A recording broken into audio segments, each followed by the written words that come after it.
ईशल के चले जाने के बाद वो कुछ देर बाद चेंज करने का इरादा करती वैसे ही धड़ाम से पीछे को गिरने के अंदाज में लेट गई थी कि फ़िलहाल थकन हद से सिवा थी। कुछ आसाबी तनाव और कुछ जिस्मानी थकान के बाइस उस पर जोड़ जोड़ दुख रहा था उसका।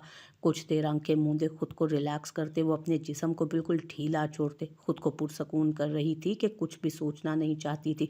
उस वक्त वो लेटे लेटे उसे पता भी ना चल सका कि वो कब नींद की वादियों में उतर गई। रात का पिछला पहर था जब दिलशेर रेहान उसके कमरे में दाखिल हुआ।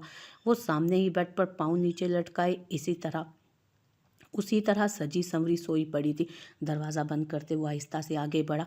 वो उसको काफ़ी देर से कॉल कर रहा था कि वो उसकी कंडीशन को कुछ हद तक समझ रहा था, इसीलिए बात करके उसको रिलैक्स करना चाहता था।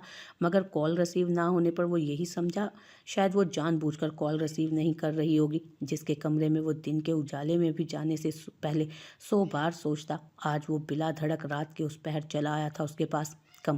कमरे में उस वक्त ठंड का एहसास अब बढ़ चुका था। उसने रूम हीटर ऑन किया और पलटकर उसकी तरफ आया, जो वैसे ही अनकंफर्टेबल सी लेटी थी। 2 लफ्ज़ों में अगर हानिया मुर्तज़ा को बयान किया जाता तो वो लफ्ज़ ये होते, मुजस्सम हुस्न। इस तरह गौर से उसने पहली बार देखा था उसको। यकसर अलग रूप में दिखी थी आज। वो हैरत से गूंग था कि उसको इस सब पर राज़ी किसने किया होगा। हाथों पर दिलकशी से मेहंदी के नक्शो निगार ने मज़ीद बढ़ा दी थी उसकी खूबसूरती। जीन्स और उल्टे सीधे टॉप या शर्ट्स वगैरह ही पहने देखा था दिलशेर ने उसको आज तक, या एक आध बार मेकअप के नाम पर लिपस्टिक लगाए देखा था। हर वक्त खुद से लापरवाह और मेकअप से आरी दिखने वाला चेहरा आज इस रिवायती मेकअप में मज़ीद तो अच्छा लग रहा था। इस सारे अरसे में उसे अब ढंग से देखने का मौका मिला था उसे, और जो चीज़ उसके लिए हैरत क्या शौक का बाइस थी वो था उस मुँह फट और खुदसर लड़की का कुछ कुछ शर्माना, घबराना और नॉर्मल दिखने की कोशिश के बावजूद नर्वस होना। पहली मुस्कुराहट ने उसके लबों को अपने हिसार में लिया। वो जाने के लिए पलटा, फिर उसके बेआराम होने के ख्याल से वापस मुड़ा, झुककर उसको बाजुओं में भर लिया। ये दूसरी बार था कि वो उसकी बाहों में थी। पहली बार तब जब तकी ने उसके साथ बदतमीजी की कोशिश की थी और उसका पैर जख्मी था, और दूसरी बार आज जब वो उसकी महरम ज़िंदगी बन चुकी थी। उसने एहतियात से उसका सर तकिए पर रखा और उसको आराम से सीधा करके लिटा दिया। फिर वैसे ही झुके झुके उसके कानों से आवेज़ें उतारे। उसके बाद बिंदिया उतार कर साइड टेबल पर रखी। फिर बहुत एहतियात से कामदार दुपट्टे की पिन्स निकाली और उसके सर के नीचे हाथ रखते उसको थोड़ा सा ऊपर उठाया। दुपट्टा नीचे से निकालकर उसके दूसरी जानिब रखा तो ध्यान के धागे उसकी तरफ पलटे, जिसका चेहरा उस पल उससे इंतहाई करीब हुआ था। पहली बार दिलशेर रेहान के दिल में किसी लड़की को देखकर कुछ फितरी से जज्बे ने सर उठाया। खुद से इतना करीब देखकर कुछ अनोखी सी ख्वाहिश ने अंगड़ाई ली थी उसके अंदर। इससे पहले कि वो जकड़ा जाता, उसने खुद पर जब्त करते अपनी सरकशी दिखाते दिल को दबटा और उसको वैसे ही वापस तकिए पर लेटाया। लिहाफ उसको उड़ाते लैंप ऑन किया, बाकी लाइट्स ऑफ करते एक आखिरी निगाह उस पर डाली।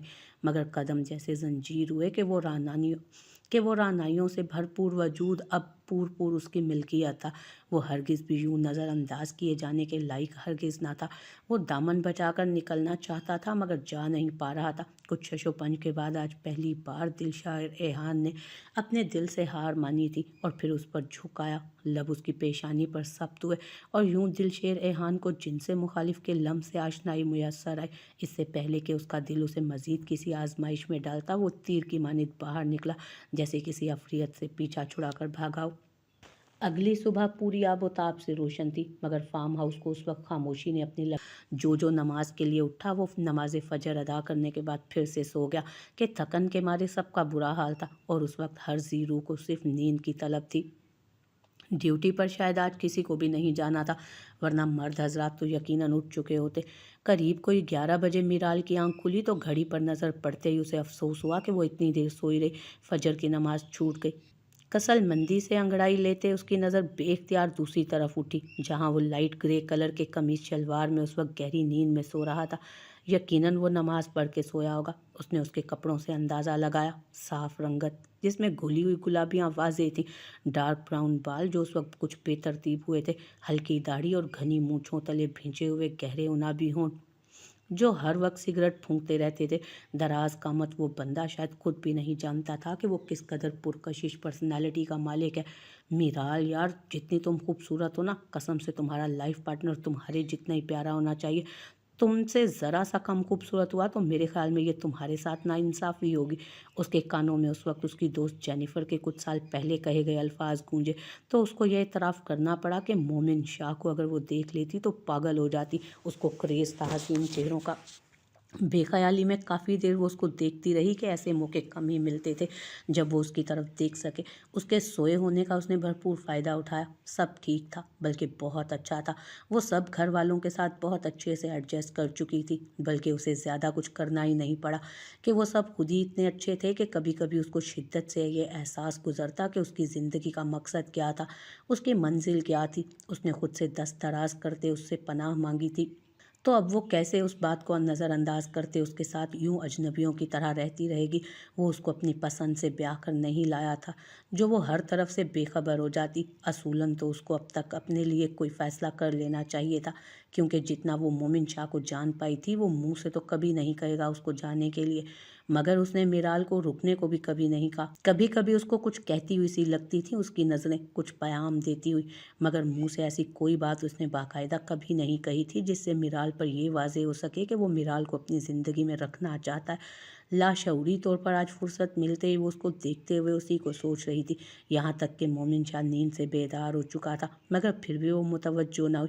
वैसे ही यकटुक उसे देखे गए।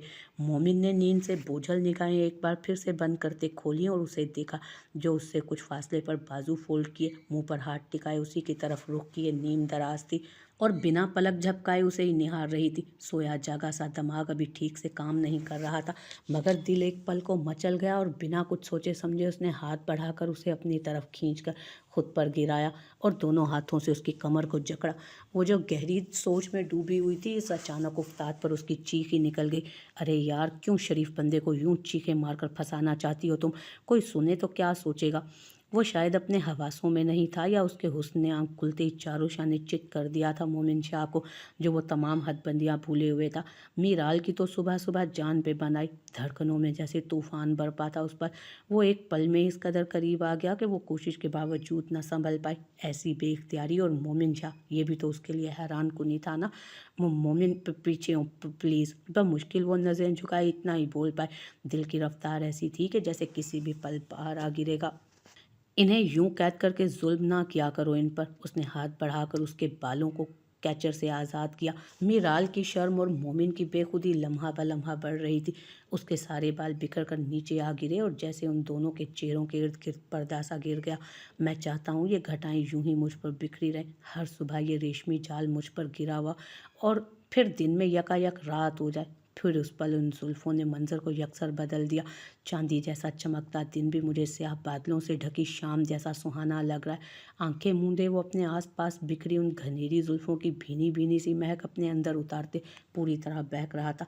मीराल को यकीन हो चुका था कि वो वाकई अपने हवासों में नहीं था, वरना मोमिन शाह और ये बेख्तियारियाँ, ये रोमान परवर सरगोशियाँ, ये सिलसिले तो उन दोनों के दरमियान आज पहली बार ही आए थे।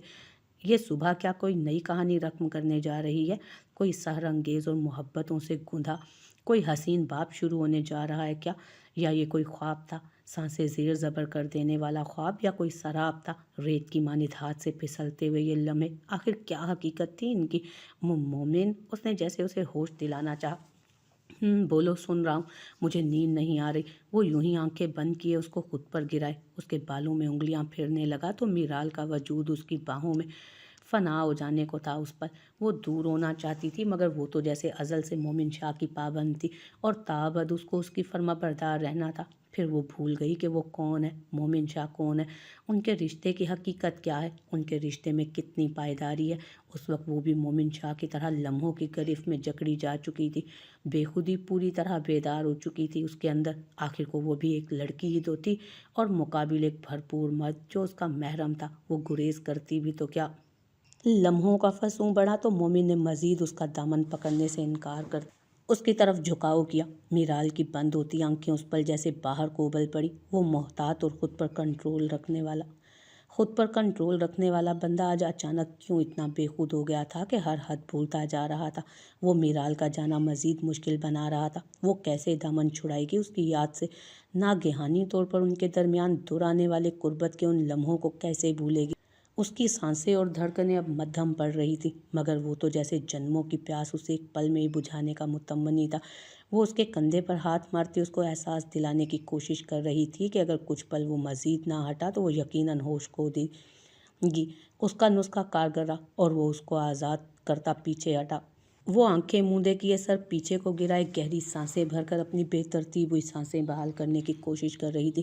مومن جیسے ہوش میں آیا کہ وہ کیا کر چکا تھا۔ اف، کیا وہ اس قدر اثر رکھتی تھی کہ مومن شاہ کی سدھ بدھی چھن گئی تھی؟ کچھ پل کے لیے ہی صحیح۔ یہ یقیناً مومن شاہ کی غلطی تھی جو وہ اتنا بے خود ہو گیا تھا، لیکن اب اگر وہ یکدم اس سے دور ہٹ جاتا تو یہ یقیناً ایک عورت کی توہین ہوتی کہ وہ اس کے اس قدر قریب آ کر اس کو دور جھٹک دے، اور یہ مرد کی شان نہیں تھی۔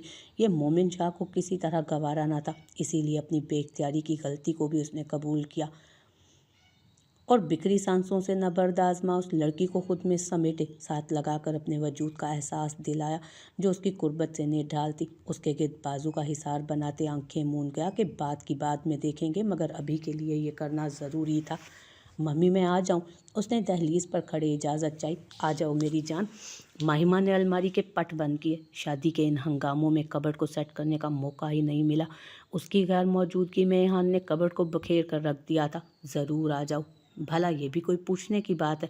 بلکہ میں تو حیران ہوں تمہیں آج ماں کی یاد کیسے آ گئی؟ مگر اس کی طرف سے کوئی جواب نہیں آیا۔ وہ ویسے ہی سر جھکائے کھڑا تھا۔ عورت شیر، کیا ہوا ہے؟ وہ تشویش سے آگے بڑھی۔ کچھ نہیں ہوا ممی، آپ پریشان نہیں ہو، بس ویسے ہی دل کر رہا تھا تو آپ کے پاس آ گیا۔ کتنا ٹائم ہو گیا ہے، میں ٹھیک سے آپ کے پاس بیٹھ بھی نہیں پایا، بس الجھنوں نے ایسا الجھایا کہ موقع ہی نہیں ملا۔ وہ لمبا سانس لیتے خود کو کمپوز کرتے بولا کہ اپنی ماں کو پریشان نہیں کرنا چاہتا تھا۔ ادھر آؤ، بیٹھو میرے پاس۔ ماہمہ نے اس کا ہاتھ تھامتے اس کو اپنے سامنے بٹھایا۔ بتاؤ مجھے، کیا ہوا ہے تمہیں؟ تم کیوں ایسے ہو گئے عورت شیر؟ میرا بیٹا ایسا تو نہیں تھا۔ ضرور آ جاؤ۔ بھلا یہ بھی کوئی پوچھنے کی بات ہے؟ بلکہ میں تو حیران ہوں تمہیں آج ماں کی یاد کیسے آ گئی؟ مگر اس کی طرف سے کوئی جواب نہیں آیا۔ وہ ویسے ہی سر جھکائے کھڑا تھا۔ عورت شیر، کیا ہوا ہے؟ وہ تشویش سے آگے بڑھی۔ کچھ نہیں ہوا ممی، آپ پریشان نہیں ہو، بس ویسے ہی دل کر رہا تھا تو آپ کے پاس آ گیا۔ کتنا ٹائم ہو گیا، میں ٹھیک سے آپ کے پاس بیٹھ بھی نہیں پایا، بس الجھنوں نے ایسا الجھایا کہ موقع ہی نہیں ملا۔ وہ لمبا سانس لیتے خود کو کمپوز کرتے بولا کہ اپنی ماں کو پریشان نہیں کرنا چاہتا تھا۔ ادھر آؤ، بیٹھو میرے پاس۔ ماہمہ نے اس کا ہاتھ تھامتے اس کو اپنے سامنے بٹھایا۔ بتاؤ مجھے، کیا ہوا ہے تمہیں؟ تم کیوں ایسے ہو گئے عورت شیر؟ میرا بیٹا ایسا تو نہیں تھا۔ میرے عورت شیر کو دیکھ کر تو لوگ اس کے جیسا بننے کی کوششیں کیا کرتے تھے۔ یہ تم نے اپنا کیا حال کر لیا ہے میری جان؟ وہ بنا کچھ کہے ان کی گود میں سر رکھتے نیم دراز ہوا۔ عورت شیر، میرا دل بند ہو جائے گا میری جان، یوں مت کرو چندا۔ اس کے بالوں میں ہاتھ پھیرتے وہ خود پر ضبط نہیں رکھ پا رہی تھی۔ کیسا شیر جیسا جوان بیٹا تھا اس کا، اور یہ کن حالوں کو آن پہنچا تھا وہ۔ ممی، میں کچھ دیر آپ کے پاس سو جاؤں؟ مجھے اچھا لگ رہا ہے آپ کے پاس، جیسے بچپن میں آپ سلاتی تھی بالکل ویسے ہی محسوس ہو رہا ہے، بس تھوڑی دیر سونے دے مجھے۔ وہ اس وقت ایک چھوٹا سا بچہ ہی تو لگ رہا تھا جو ہر مشکل پریشانی سے بھاگ کر اپنی ماں کے آنچل میں آ چھپا تھا کہ ہر دکھ کی دوا، ہر تکلیف سے نجات بس اسی لمس سے تھی۔ انسان کتنا بھی بڑا ہو جائے، کہیں بھی چلا جائے، یہ سہارا اس کو ہمیشہ چاہیے ہوتا ہے۔ یہ ممتا کی بھینی بھینی سی خوشبو کسی پرفیوم، کسی عطر میں نہیں ملتی۔ اپنے لیے یہ خاردار راہیں تم نے خود چنی تھی، تو اب کیوں سب تمہارے کنٹرول سے باہر ہو گیا؟ ملائمت سے اس کے بالوں میں انگلیاں پھیرتے وہ اس سے وہی سوال کر رہی تھیں جس سے وہ بھاگتا پھر رہا تھا۔ وہ رہنا ہی نہیں چاہتی میرے ساتھ، تو کیا کروں؟ تم اگر غصہ سائڈ پر رکھ کر دیکھو تو سمجھ آئے گی کہ وہ بہت حد تک اس سب کو قبول کر چکی ہے بیٹا۔ ممی، ایک دن پہلے اس نے مجھ سے طلاق کا مطالبہ کیا کہ وہ میرے ساتھ ایک لمحہ بھی نہیں گزارنا چاہتی۔ عورت شیر دنیا کا آخری مرد بھی ہو تو بھی اس کو قبول نہیں ہوگا۔ اس نے ایک بار نہیں 100 بار میری نفی کی، اپنے لفظوں سے میری ذات کی دھجیاں بکھیر دیں۔ میں مٹی بن گیا اس کے آگے، مگر اس خاک کو مٹھی میں بھر کر بجائے اپنے دامن میں ڈالنے کے وہ اس مٹی کو پیروں کی دھول سمجھتے میری شخصیت کو ہی تہس نہس کر گئی۔ عورت شیر، وہ بہت چھوٹی ہے اور کچھ ہم سب نے اسے بچوں کی طرح ٹریٹ کیا، اور پھر 4-5 سال ہو گئے تھے اسے مومن شاہ سے منسوب ہوئے۔ بیٹا، لڑکیاں بہت حساس ہوتی ہیں، بہت ایموشنل ہوتی ہیں، وہ بہت جلد خوابوں کی دنیا بسا لیتی ہیں۔ کتنے ہی خوش رنگ خیال اس نے سجا رکھے ہوں گے جو یکدم ٹوٹ گئے۔ तो उसका कुछ ना कुछ रद्द-ए-अमल तो आना ही था। तुमने जहाँ इतना बर्दाश्त किया थोड़ा और कर लो, वो बहुत जल्द नॉर्मल हो जाएगी। अब तो हम सब नोट कर रहे हैं उसकी दिलचस्पी तुम्हारे हवाले से। वो मेरे साथ चलने पर रज़ामंद तो होती, मैं उसकी कुर्बानी की कदर ना करता तो कहती। वो पाँव रखती तो मैं हाथ रखता उसके पैरों तले, मगर उसने तो एक कदम भी साथ मिलकर उठाने की कोशिश नहीं की। बाकी जो आप कह रही हैं वो सिर्फ उसकी एहसानमंदी है, वरना मैं उसकी नज़र में जो हूँ अच्छे से जानता हूँ मैं। जो भी है मगर ये छोड़ने छुड़ाने वाली बातें मैं ना सुनूं। उरद शेर को रिश्ते निभाने आने चाहिए, क्योंकि वो एहान आसिफ का बेटा है। बहुत जल्द उसकी यह एहसानमंदी पसंदीदगी में बदल जाएगी। जो एक नाम के रिश्ते को लेकर इतना जज्बाती हो रही है, ऐसा मुमकिन ही नहीं कि शोहर के साथ उस पर असरअंदाज ना हो। तुम अपना ये गुस्सा साइड पर रखो, खुद को मज़ीद तकलीफ मत दो। तुम्हारा कोई कसूर नहीं तो उसका भी कोई कसूर नहीं। तुम दोनों वक्त और हालात के मारे हो। अल्लाह तुम दोनों को खुशियों भरी ज़िंदगी नसीब करे। पता नहीं मम्मी ऐसा कभी मुमकिन होगा कि नहीं, ऐसा ज़रूर होगा। अब उठो और अपने कमरे में जाओ, तुम्हारे डैडी देखेंगे तो वो भी परेशान होंगे। बेटा, जज्बात कभी कभार हमसे कुछ ना कुछ ऐसा करवा देते हैं जो नहीं होना चाहिए। तुम सोच भी नहीं सकते सब घर में कितना परेशान है, तुम दोनों की वजह से। वो भी हर कोई अपनी अपनी जगह पर कोशिश कर रहा है कि तुम दोनों के दरमियान सब ठीक हो जाए, लेकिन अगर तुम दोनों ही नहीं चाहोगे तो कैसे मुमकिन होगा ये। उसको इतनी भी समझ नहीं कि वो मुझे तंग करने के चक्कर में अपना भी तमाशा बना रही है। मैं जो दूसरों के मामलात भी बखूबी संभाल लेता था, उसकी अपनी ज़िंदगी को उसकी बीवी किसी ब्रेकिंग न्यूज़ की तरह हर तरफ नशर करती फिर रही है। इसीलिए तो कह रही हूँ कि मामले की संगीनी को मज़ीद मत बढ़ाओ, समझदारी से इसे समेट लो। उससे दो टोक बात करो, उसे सब ऊंच नीच समझाओ, फिर दोनों मिलकर फैसला करो। यकीनन बेहतर फैसला कर पाओगे। अगर फिर भी किसी उलझन का शिकार हो तो अपने डैडी से बात करना, वो मुझसे ज़्यादा बेहतर तरीके से समझाने की अहलियत रखते हैं। इससे पहले कि मीर भाई अपनी चुप को तोड़कर हम तुम दोनों की अकल ठिकाने लगाए, संभल जाओ तुम दोनों। अब उठो और जाकर फ्रेश हो जाओ।